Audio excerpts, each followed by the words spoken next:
ini yang sesi berbeda ya. Iya. Kita bahas, sudah pilpres kita bahas pemilu bos. Nah untuk sesi kali ini kita bahas DPRI khusus untuk Dapil 1 di Kabupaten Bantaeng. Jadi pada pemilu 2019 lalu kita flashback dulu ke 5 tahun ke belakang. Di Bantaeng itu yang menjadi penguasa suara adalah Asikin Sultan. Sekarang duduk di Senayan dari Partai Gerindra. Saat itu Asikin melenggang bebas. Pertama, petahana. Yang kedua, mantan Bupati Bantaeng. Kemudian yang ketiga, anaknya waktu itu menjabat, ini sekarang tidak menjabat. Ditambah lagi yang menarik adalah saat ini Pak Asikin ini mendapatkan lawan kuat. Ya, siapa itu? Mantan Ketua PKK Kabupaten Bantaeng. Sekaligus juga sekarang menjabat Ketua Partai Golkar Bantaeng, Lis Fahrudin. Siapa yang Lis Fahrudin? Apakah netizen masih banyak yang tidak tahu? Bisa saja. Tapi Lis ini adalah istri dari mantan Gubernur Sulsel, Nurdin Abdullah. Yang orang asli Bantaeng itu Nurdin Abdullah. Iya. Kalau Ibu Lis orang Pangkep. Bapaknya dulu Pak Prof. Fahrudin, rektor Unhas. Tahun awal pertengahan tahun 90-an nampaknya itu ya. Nah itu. Apakah Ibu Lis punya jaringan? Pasti punya jaringan di Bantaeng karena 10 tahun jadi ketua PKK, ibu-ibu yang sekarang yang dulu anak-anak itu sudah pasti memilih kan sudah tahun 2018 ya, ada 5 tahun lalu ini terakhir beliau jadi ketua PKK dan 10 tahun di sana dan pasti ini akan ada kecurigaan saya pasti Nurdin Abdullah juga turun kampanye untuk istrinya toh. Seperti itu. Ini pilih gue ini ibu lain toh. Nah, ini yang menarik karena ada dua mantan penguasa Bantaeng pasca reformasi ya. Iya. Artinya itu kalau kita bicara pasca reformasi memang betul-betul dipilih oleh masyarakat.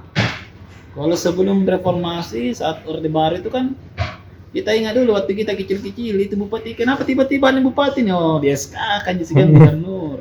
Kenapa jadi bupati? Kenapa jadi bupati? Nah, sekarang tidak harus melalui pemilihan seperti itu.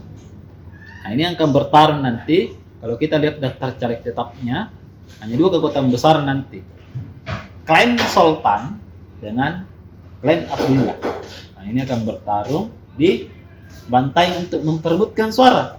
Iya. Apakah Pak Asikin Sultan masih bisa mempertahankan 28.000 suaranya di Bantaeng atau justru tergerus? Nah, sementara itu di internal Partai Gerindra juga banyak tumpah tarung hebat. Iya. Meskipun ditinggalkan oleh Puang Idris Manggabarani, ini ada masuk lagi Pak, namanya Ibu Iswari Iskandar. Dia ini Pak, Ibu Iswari, adiknya Bupati Jeneponto sekarang. Orang Jeneponto asli. Nah, ditambah lagi ada namanya Najmuddin, pengusaha tambang. Nah, ini pengusaha tambang ini yang kemarin itu bikin jalan sehat di Makassar yang dihadiri 400.000 orang. Nah itu ngeri itu semua. Iya. Ada lagi Anhar. Anhar ini pengusaha pupuk dan sedang berfungsi dengan Ketua Partai Gerindra gua, Ibu Andi Tendri Indah untuk menggarap suara gua. Nah, kalau kan di gua banyak juga suaranya. Dengan Ibu Tendri. Nah ini saya bilang, apakah Pak Asikin masih mampu? Nah, di sisi lain kan Ibu Lis kan pasti banyak lawannya ya. Apakah hanya dengan suara Bantaeng dia mampu menang? Kayaknya tidak. Harus dia menggarap juga daerah-daerah lainnya. Lawan-lawannya Ibu Lis kan tidak main-main. Ada Pak Hamka, kemudian ada juga Hamsia Iksan, Ketua PKK Jeneponto sekarang. Ada juga mantan Ketua DPRD Kota Makassar, Pak Farouk Mbeta, kemudian Ajib Padindang, senator DPD RI sekarang. Itu kan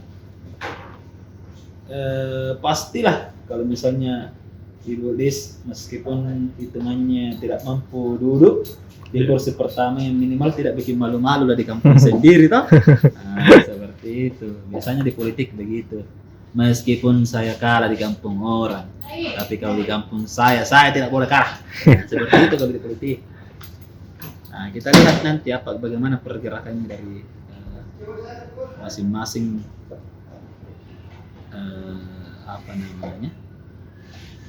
masing-masing caleg ini merebutkan suara Bantaeng. Itu yang kuat di Bantaeng. Ada juga laporan dari PJ Gubernur Sulsel yang sudah mewanti-wanti kepada masyarakat dan ASN untuk berhati-hati bermain medsos di Pilpres ini. Jangan sampai Anda kena jebakan hoax. Nah, ini sementara juga dia sudah menyampaikan juga ada namanya. Jadi sekarang itu ada kepolisian itu tidak hanya berpatroli tilang-tilang misalnya di jalan atau tangkap penjahat, tidak lagi. Ada namanya juga polisi cyber. Jadi dia kerjanya polisi itu di belakang layar, dia mencari kata-kata kunci yang bersifat hoax. Nah, ini kemudian ditelusuri siapa yang sebenarnya bikin pertama, ditangkaplah dia, disangkakan dengan undang-undang ITE.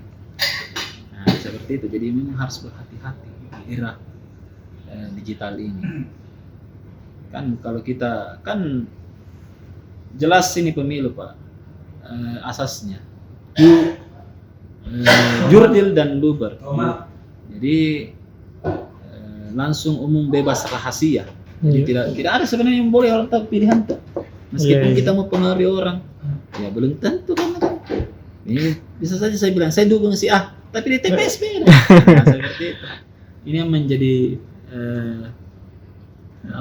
kekuatan dari pemilu. Ada jurdil dan luber, jujur, adil, langsung bebas rahasia, seperti itu. Oke, makasih Kak.